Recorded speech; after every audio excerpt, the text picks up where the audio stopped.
Os Paroleiros, um jeito simples e divertido de conversar sobre verdades bíblicas. Vambora, que hoje é dia de parola! Olá, pessoal, bem-vindos de volta ao segundo bloco da Parola 156, a nona, não perca a conta, a nona dentro do tema Perguntas de Deus. E nessa semana a gente está falando sobre a pergunta de Deus ao profeta Elias, que está registrada no primeiro livro de Reis, no capítulo 19, versículo 2, quando então ele pergunta para Elias: o que você está fazendo aqui? Muito bom. E no primeiro bloco a gente falou sobre o contexto bíblico, o panorama daquela passagem, de tudo que envolveu a ida de Elias para a caverna. E nesse segundo bloco aqui, como tem sido de praxe, a gente vai trazer para os nossos dias, para a gente poder discutir o assunto principal aqui dessa pergunta, porque afinal de contas, as perguntas que Deus faz, ele já sabe a resposta. Então é para a gente parar, olhar para dentro de nós, olhar para aquilo que está à nossa volta e poder correspondê-lo com aquilo que ele pergunta. E meninos, a gente estava falando aqui então em off sobre o que seria, né, esse cerne, essa coluna vertebral dessa pergunta, desse episódio. E aí surgiram vários caminhos possíveis aqui, e eu confesso para vocês que eu gostaria muito que a gente começasse falando do contexto dos nossos dias, de uma coisa que o Paulinho falou no final do primeiro bloco, que eu acredito que seja um gancho muito importante que a gente não pode deixar em branco, de que é o grande risco de o cristão tentar caminhar sozinho. O cristianismo não é nem de longe, né, uma forma de caminhar sozinho, né? A gente sempre tem a questão relacional de estarmos uns com os outros, de sermos um corpo, né, de estarmos à mesa, de pertencermos a uma comunidade.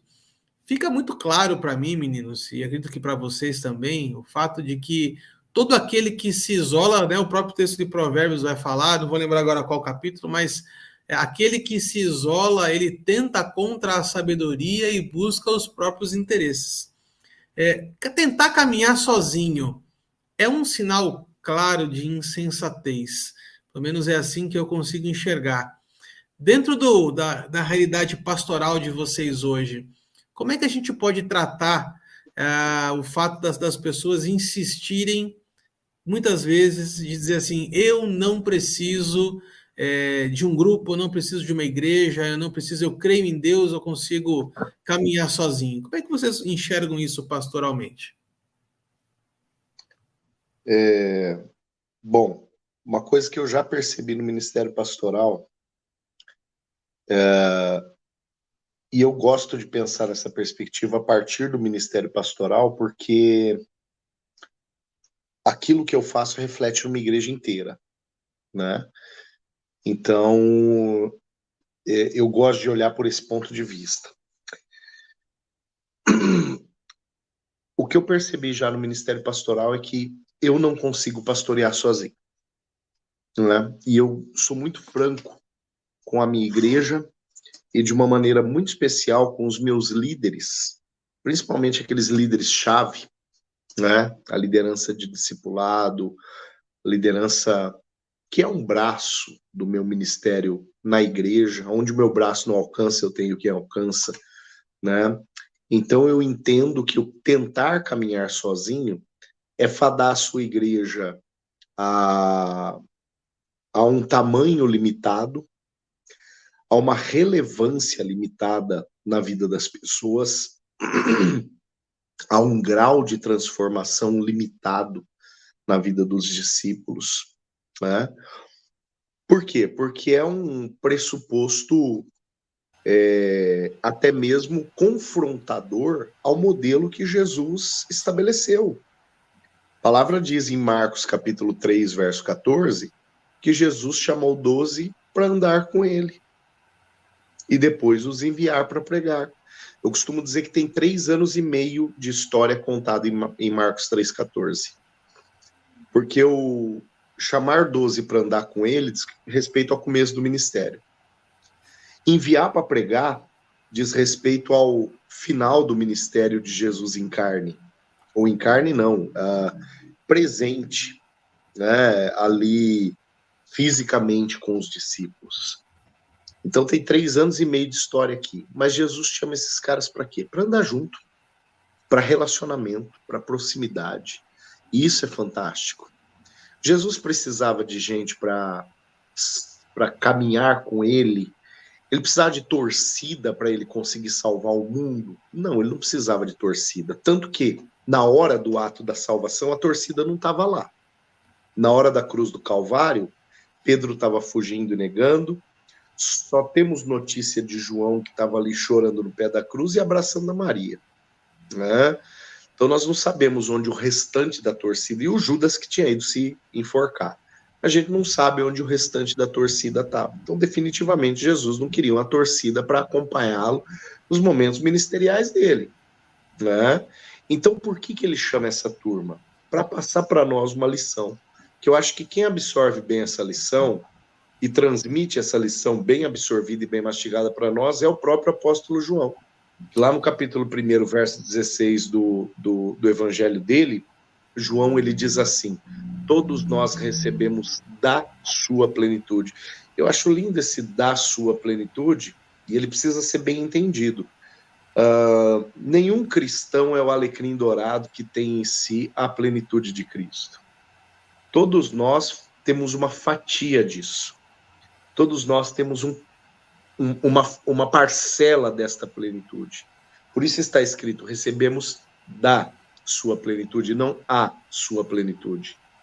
Agora, aonde está a plenitude de Cristo? Porque Jesus falou: se vocês crerem em mim, né, não se maravilhem com aquilo que eu faço, porque se vocês crerem em mim, vocês vão fazer coisas maiores. E se vocês crerem em mim, não é destinado a alguém, porque uma pessoa não é destinado a uma pessoa, porque uma pessoa não tem a plenitude de Cristo. Então ele é destinado a quem? É destinado à igreja. Ele é destinado aos 2 ou 3 que se reúnem em nome do Senhor e lá ele está. Ele é destinado à célula, ao grupo de discipulado, ao ministério, aos irmãos que se unem com um propósito. Ele é destinado a uma igreja. Por quê? Porque neste ambiente onde pessoas estão reunidas em torno do nome de Cristo, aí a plenitude dele é manifesta, né? Aí a presença completa dele, dentro de toda a operacionalidade dos dons, dentro de toda a funcionalidade dos ministérios, dentro de toda a instrumentalidade que o Espírito Santo pode liberar, aí a gente vê, de fato, a plenitude de Cristo funcionando, e não em uma pessoa, né? Então a necessidade da gente entender o lugar do corpo de Cristo na nossa vida e vice-versa, o lugar da nossa vida no corpo de Cristo, a necessidade da gente entender isso, quem sabe, vai salvar a gente de enrascadas, né? Ou das enrascadas que são peculiares da solidão, das enrascadas que são peculiares da tentativa de caminhar sozinho, né? Não à toa, lá em Eclesiastes capítulo 4, a palavra vai falar que é bem melhor serem 2 do que 1, porque 2 tem melhor paga do seu salário. Definitivamente ali, olha eu entristecendo e quebrando vaca sagrada, definitivamente ali o texto não está falando de casamento, né? Mas a palavra está falando de um companheirismo tão grande que dentro de ambiente de batalhas, onde um cai, o outro está lá para auxiliá-lo a levantar, né? Mas não tem problema se pregaram isso no casamento de algum de vocês aí que estão nos ouvindo, porque a aplicação é legítima também, mas o texto não fala de casamento. Mas é verdade que é melhor a gente ter com quem caminhar do que tentar caminhar sozinho. Alguém diria o seguinte, né? Sozinho eu vou mais rápido, acompanhado eu vou mais longe. Eu entendo que o Senhor nos chamou para vivermos em comunidade, né? Para vivermos em família. E não existe, né, uma comunidade de um, né? A gente precisa estar inseridos numa igreja, num local, e não levar isso a sério é estar fadado a uma derrota, porque as pessoas vão se isolando, né? A gente A gente está tendo como pano de fundo um homem de muita comunhão com Deus. Mas na realidade dos dias de hoje, nós não vemos pessoas com tanta comunhão ou com algo parecido com Elias que estão se isolando facilmente, estão deixando de congregar. Eu gosto muito desse texto de Hebreus 10, 25, aqui na King James, ele vai falar para a gente não deixar de congregar, como já era o costume de algumas pessoas naquele período, né? Pelo contrário, né? Quer dizer, congreguem, motivemos-nos uns aos outros. Então a gente está ali chateado, aconteceu algum problema na igreja ou na nossa vida pessoal, particular, né? Mas só de um estar motivando o outro, de não desistir, de continuar, porque o grande dia já está se aproximando, isso vai fazer com que a gente fique mais firme, né? Eu creio que nós três aqui, e aqueles que estão nos ouvindo, já teve períodos de não querer ir na igreja, mas ir e sair de lá fortalecido, só porque congregou, né? Mas por quê? Porque há um mistério no congregar. Então a gente tem que se vencer, a gente tem que conhecer a palavra, vencer e não achar que a gente... Não, eu vou ficar em casa, né? O alecrim dourado, né? Eu vou ficar em casa.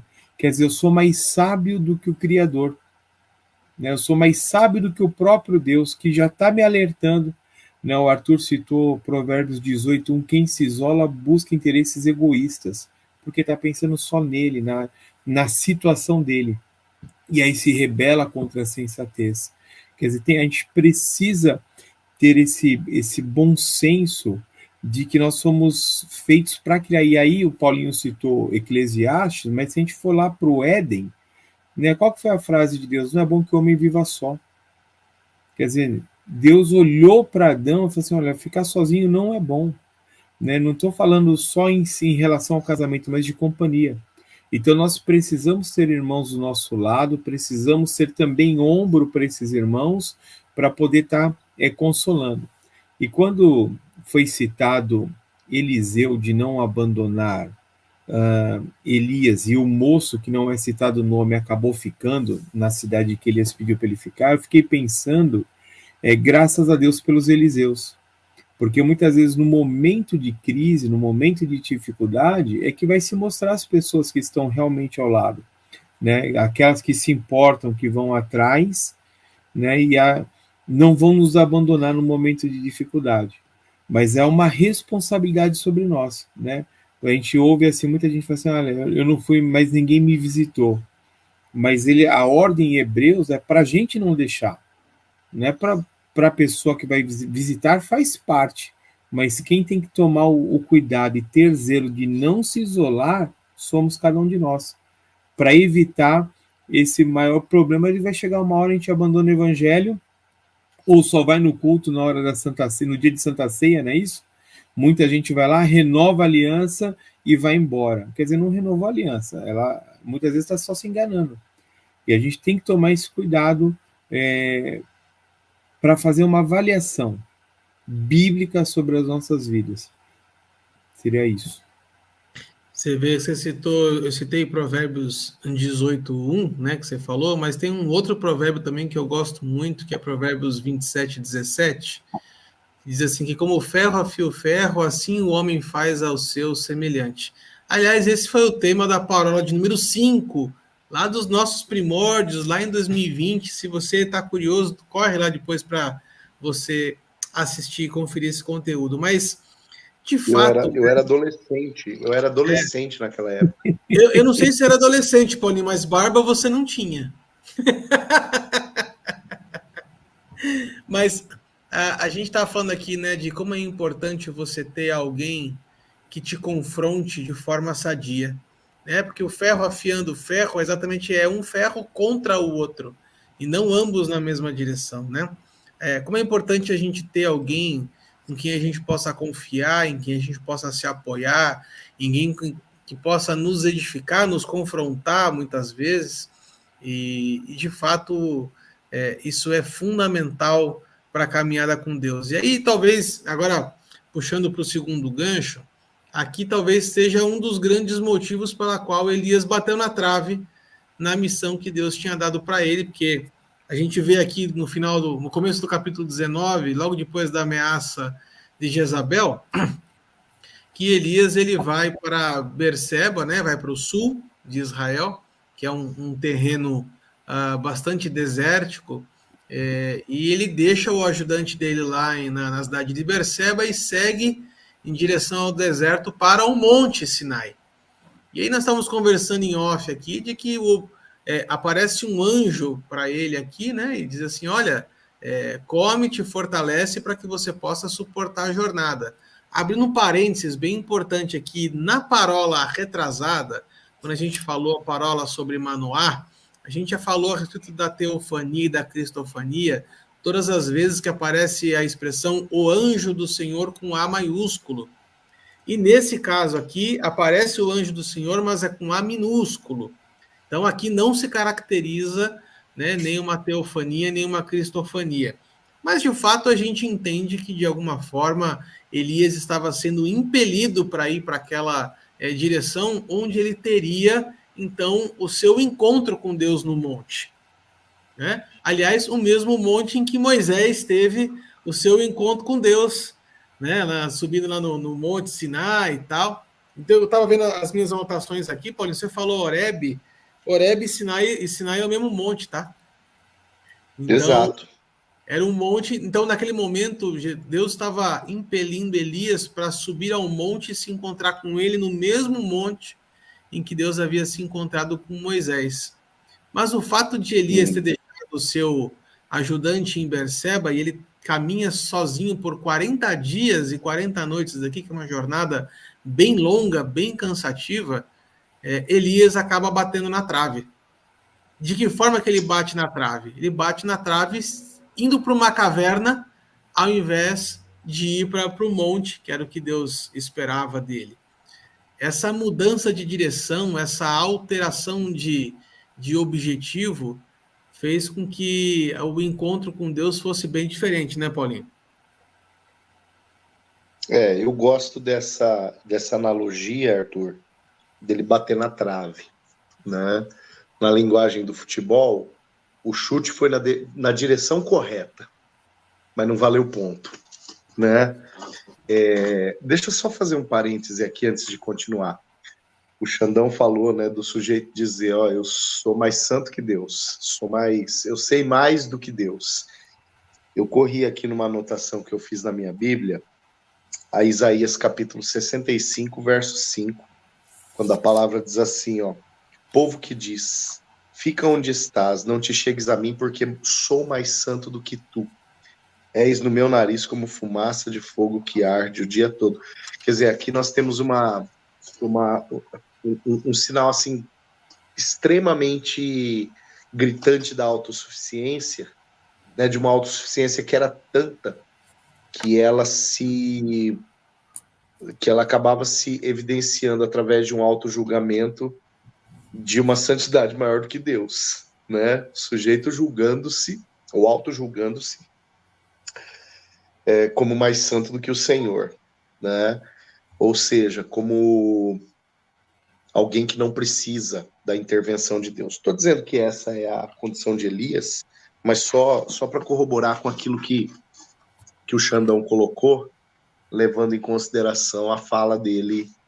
E já que o Wilson não está aqui, a gente pode fazer um negócio mais bíblico hoje, colocando uma fundamentação bíblica naquilo que a gente fala, né? E Bíblia de verdade, sem ser aquelas coisas que ele usa, aqueles livros de gíria contemporânea que ele usa, né? Até perdi o fio da minha... Não, voltando lá para o Elias. Bateu na trave. Horebe, Arthur, a palavra Horebe, referindo-se ao monte aqui, essa palavrinha hebraica significa deserto, né? Quem vai para o deserto, a gente falou na primeira na primeira metade dessa parola, quem vai para o deserto não quer nada com nada, né? Quer solidão, quer isolamento, né?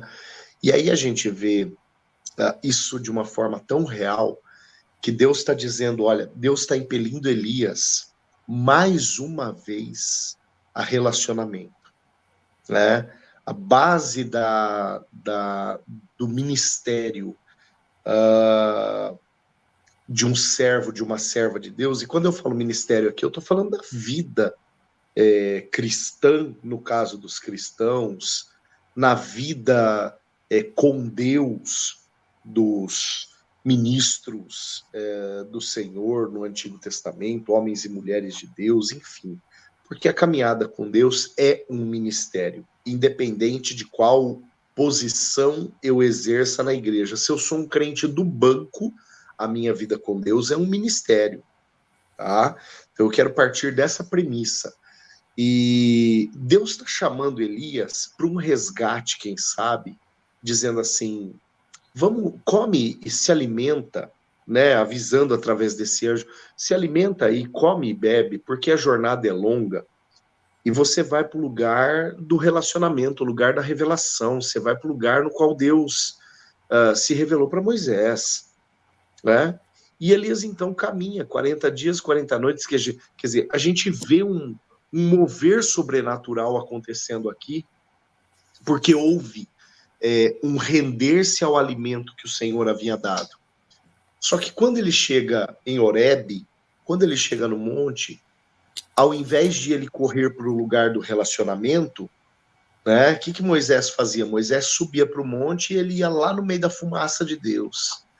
Ao invés de Elias correr para o lugar do relacionamento, mais uma vez, e aqui que está a batida na trave, ele corre para o lugar do isolamento.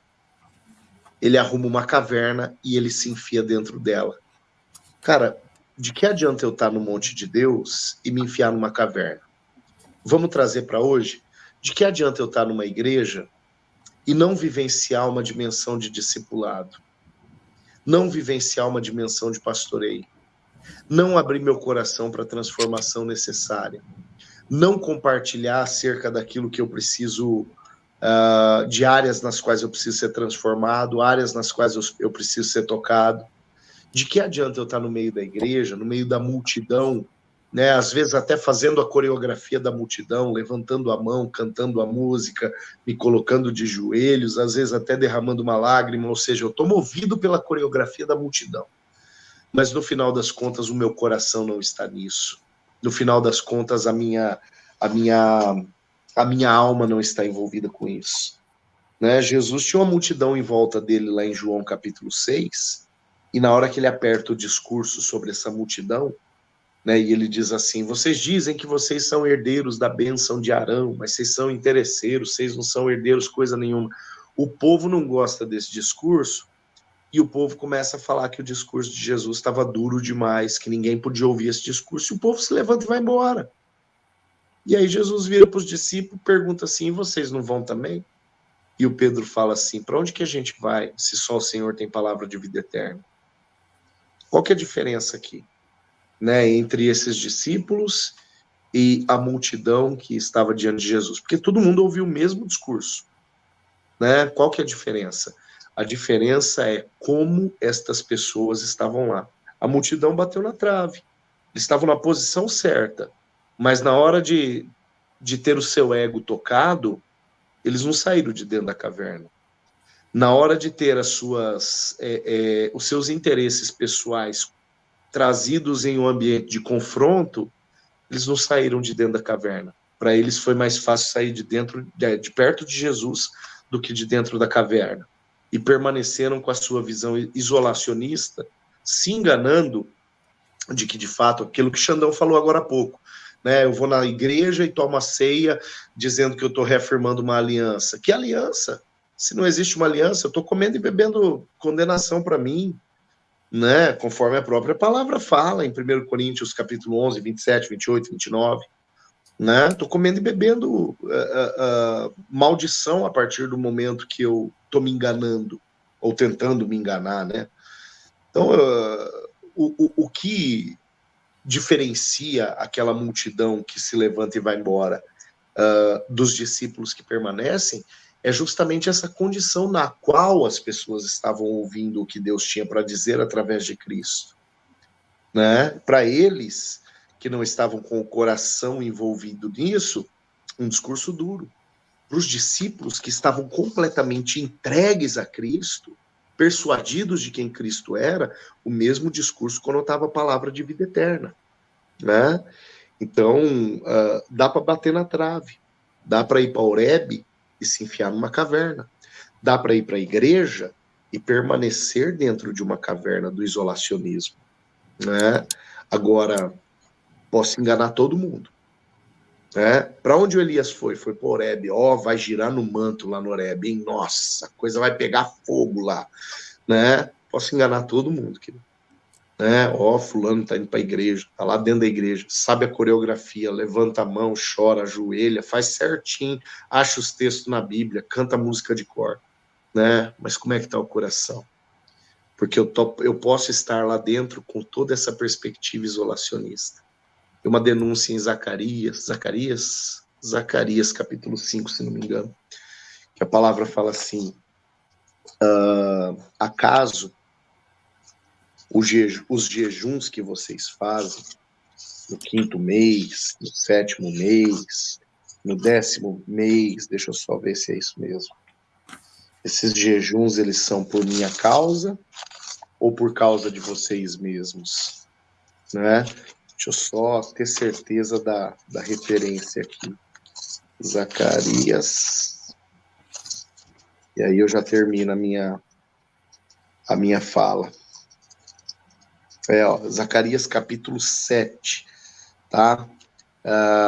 Verso 5. Fala ao povo desta terra e aos sacerdotes, quando jejuastes e planteastes no 5º, no 7º mês, durante esses 70 anos, acaso foi para mim que jejuastes, com efeito para mim?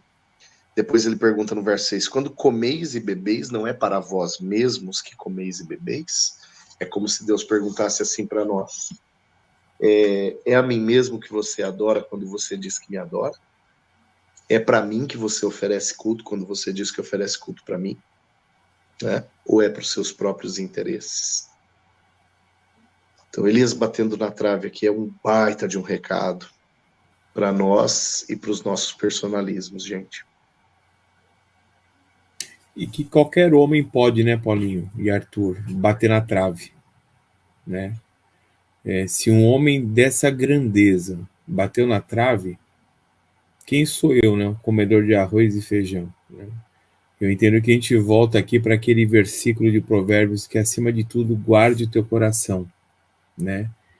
Porque, pois dele depende toda a sua vida, né? Então, para quem estiver nos escutando, nos assistindo, guarda o coração, né? Tá chateado, aconteceu alguma coisa, vai para a palavra, não deixe de congregar, né? Não ande sozinho, não faça obra sozinho. Jesus mesmo, quando enviou os discípulos, ele mandou de 2 em 2, ele não mandou de 1 em 1. A gente vai ver várias situações dessa, Paulo com Barnabé, né? Andando juntos, fazendo a obra, também com Lucas, com João Marcos.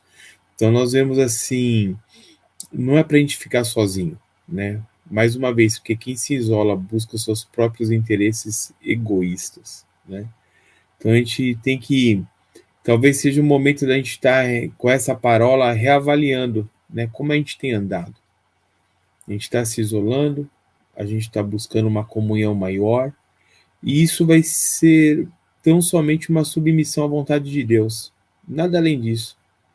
Eu quero terminar minha participação aqui com o texto de Jó, lá do Jó 42, a gente sempre cita o versículo 5, né? De fato, meus ouvidos já tinham ouvido falar a teu respeito, contudo, agora os meus olhos te contemplaram.